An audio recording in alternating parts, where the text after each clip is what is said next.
We've all heard it before from our parents telling us to dress warmly and not to go outside barefoot or without clothes or else we'll catch a cold. But does temperature outside actually affect whether or not you'll catch a cold? To first understand this, we need to know how one actually catches a cold. The common cold is a viral infection caused by a family of viruses called the rhinovirus. Although it is called the common cold, it does not actually have to be cold outside for you to get it, as the virus peaks in the spring and fall. Many attribute the symptoms to allergies. So why do our parents always tell us to stay warm during the winter if we can still catch a cold when it's warm outside? How does one catch the cold?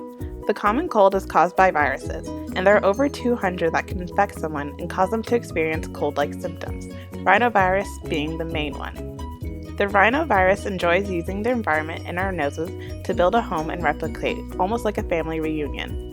They do this due to the fact our noses are slightly cooler than our lungs. Your nasal cavity actually has an immune response when the rhinovirus is detected. In colder weather, this defense system acts like a gate and is weakened, allowing the rhinovirus to thrive due to poor immune response. How was this finding discovered? Well, Yale University investigators compared the immune response of cells in the airways of mice. They looked at rhinovirus when cells were stored at 37 degrees body temperature or a cooler 33 degrees. It was observed that the immune response by the cells was debilitated at the lower temperature. Although this study was done on mice, this offers valuable insight that may help us treat the cold more effectively.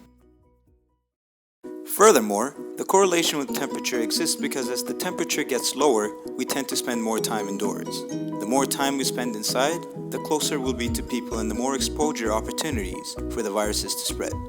A study done at Tianjin University found that students in 6-person dorm rooms were about 2 times as likely to have an incidence of common cold, 6 or more times per year and for a duration of 2 weeks, compared to students in 3-person dorm rooms.